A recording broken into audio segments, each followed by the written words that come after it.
Hello everybody, this is Aykut from System Craftsman.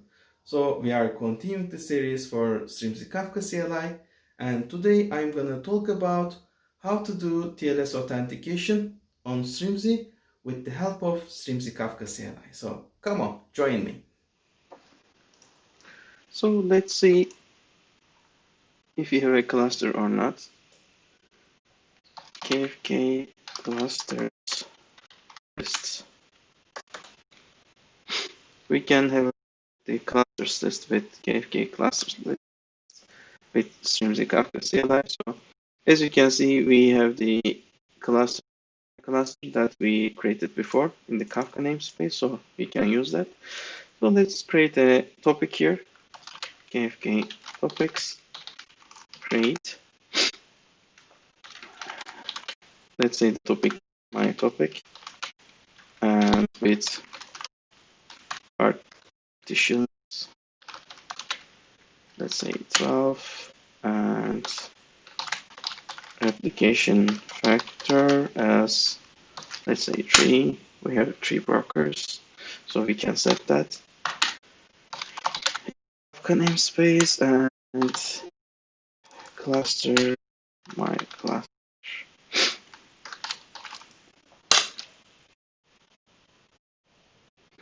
Yeah, we have the my topic. So let's quickly see if we can consume and produce messages to and from here. And we will be able to do that because we don't currently have any TLS authentication. We don't have any authentication actually. So let's say that on the left hand side, let's say AFK console from user topic, my topic, minus and Kafka and my class and for my cluster. And on the right, let's consume these messages. KFK console consumer topic, my topic, and for the Kafka namespace and my cluster. So let's say is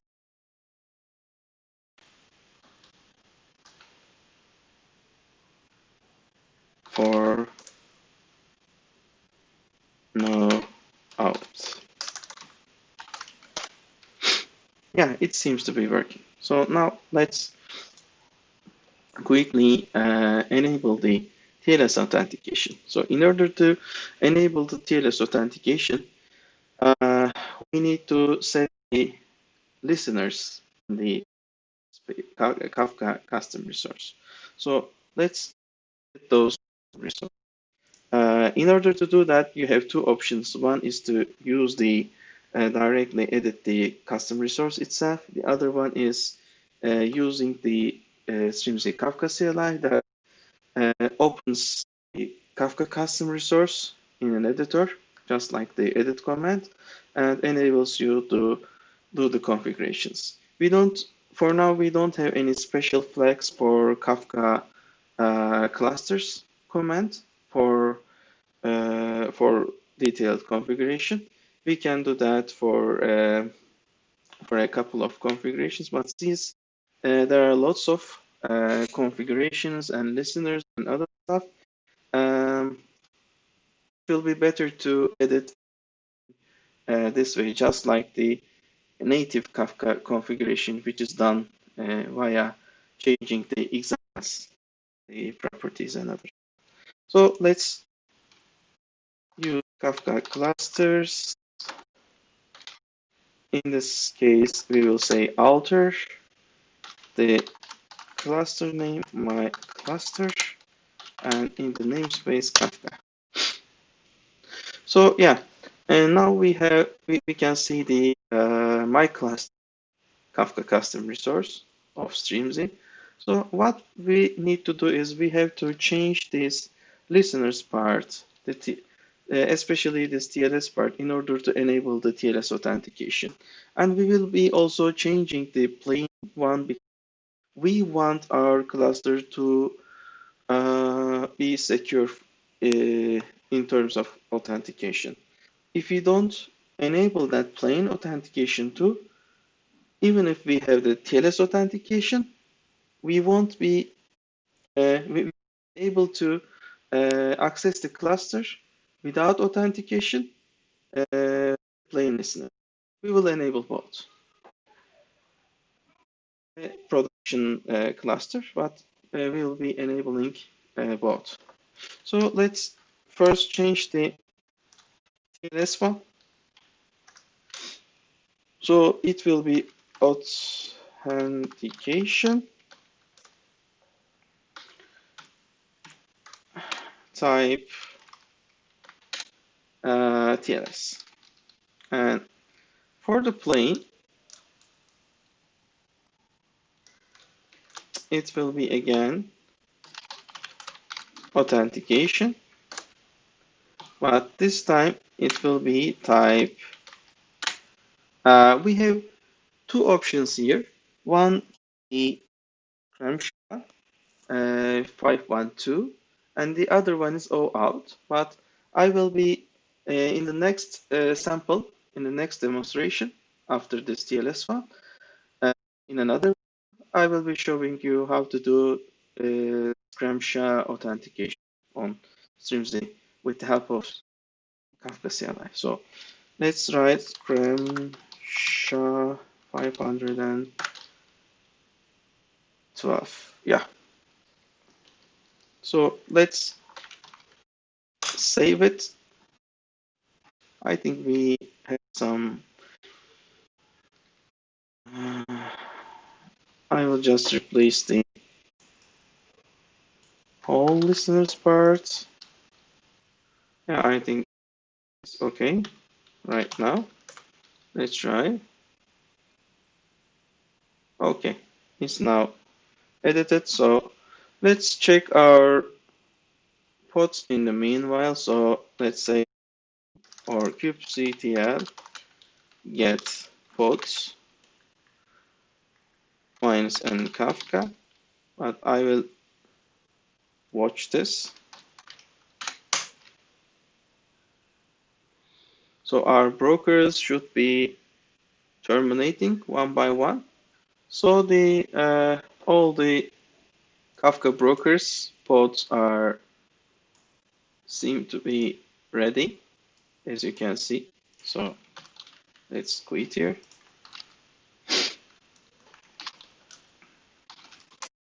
Let's clear out window. So let's do this producing and consuming again. What happens? So I will both run the producer of Strimzi Kafka CLI. As you can see, we have a bunch of problems like it says disconnected. So when let's check the logs of the first broker, which we are using to do this consuming and producing. So let's check of the first ctl logs minus f. The pod's name is my cluster Kafka 0, and it should be the Kafka container and minus n Kafka for the namespace. Let's stop the producer and consumer because we don't want our log to go on. So as you can see, it says failed authentication. The clients try to access the cluster via plain mode, which uses the plain listener. So this means that since we also set the authentication for plain listener, it won't allow us to authenticate inside. So since we are talking about TLS authentication, we will be setting up our clients for TLS authentication. We will change a couple of things. We will create a client properties file. In an order, we have to create a user that uses a TLS authentication. And after that, we will create a trust store and keystore pair of files by getting the certificates from the OpenShift or Kubernetes cluster. In this case, it's OpenShift. And we will create a client properties file in order to be used by the producer and consumer. So let's first create our user. I'll clear all. So let's create our user with Strimzi Kafka CLI, KFK users, create user, my user, and this authentication type, but in this case, I won't give that to show you how the CLI works, my cluster. So as you can see, it complains about the authentication type. So in this case, either TLS or Remsha 512. Let's set the authentication type here as TLS.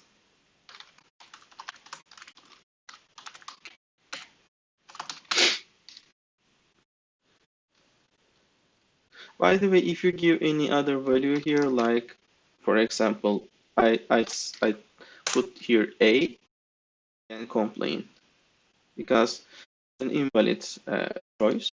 It can be either TLS or Scramsha. So in this case, we are setting it as TLS. And as you can see, the user is created. So let's describe our user, KFK user, because I will show you something. My user, Kafka -c my cluster. At the bottom of this user's description, you will see two things. One of them is the secret, my user secret, that has the private and public keys for this user in order to access the Kafka brokers with TLS authentication. It also has, if I'm not wrong, the CA certificate.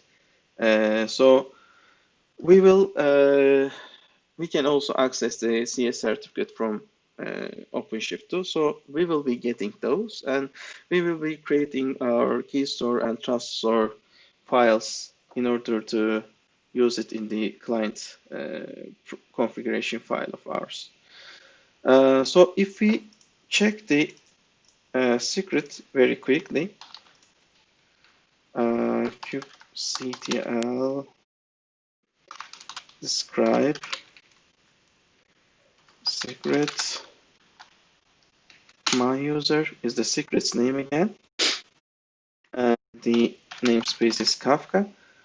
Before running this, please notice that username is the cn equals my user. This stands for the account name definition, like in LDAP. So when we authenticate into the cluster, we will be able to do the authorization with this current username. It's very important for us. When we describe the secret, as you can see, we have a bunch of files here, bunch of certificates here, both public and private. So we will be able to use those for creating the trust store and the key store for the client configuration. So in order to let me clear this. In order to create the trust store and key store, we have a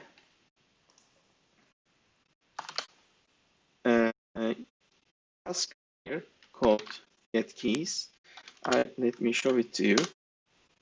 So it extracts the user secret and of users CRT file. So this OC extract does extract the file is kept as a key value format, and I can extract it as a file like this.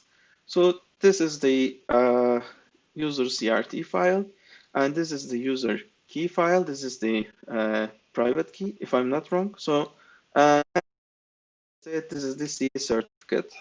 So after that, with the key, you have to have key tool on your machine in order to use this shell script. With the key tool, I put CA certificate, the public CA certificate, into the trust store with the password 123456, and for the key, you know that we also have to include the private key. In this case, the public key of the user and the private key of the user into this key store that will be created, and it will be created with the password 123456 again with the user.p12 name. So let's create our trust store and key store.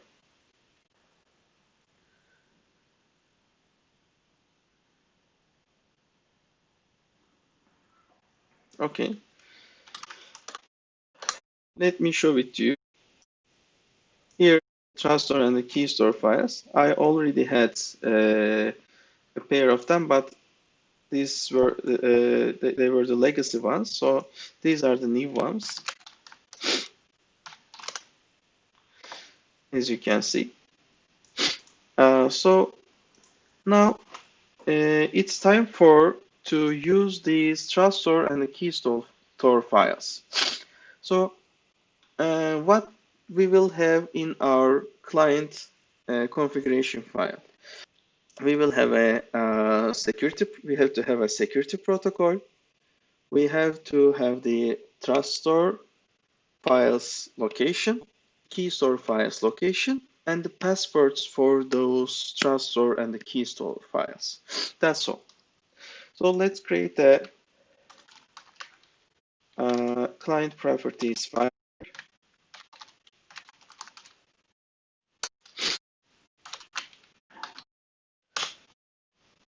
In this file, we have to set a security protocol, which should be SSL.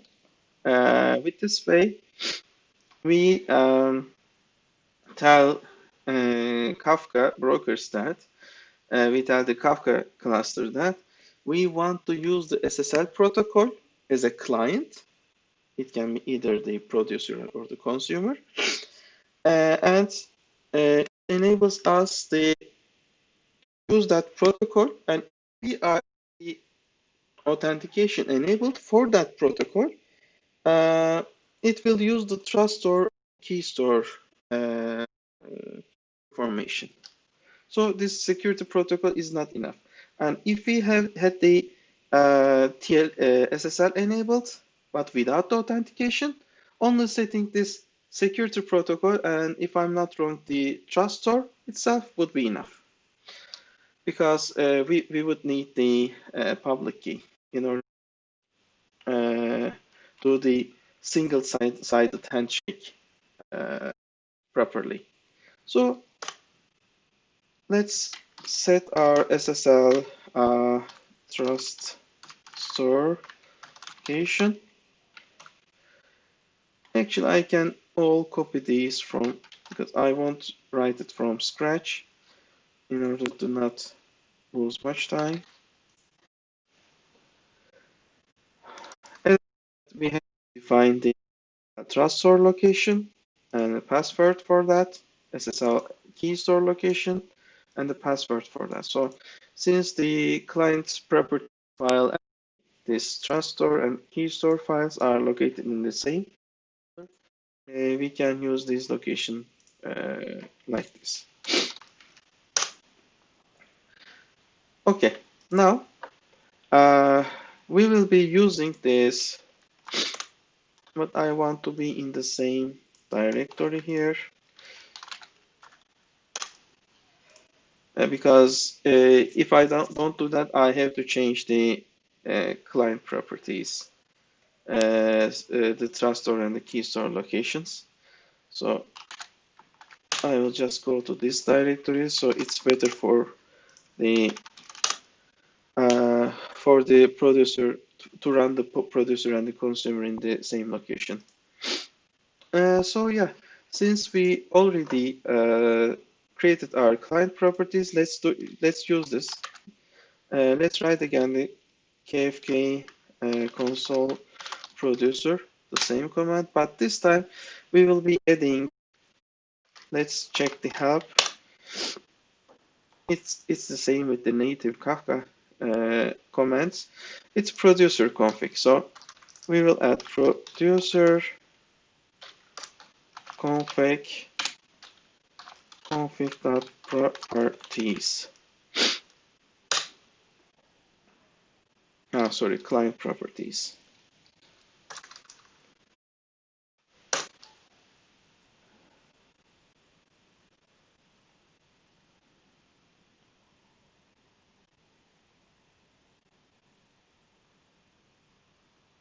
It seems to be working, but let's see it for the consumer too. Kafka console consumer. This time it is console consumer config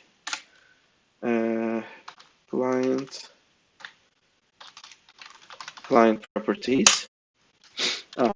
Type consumer config.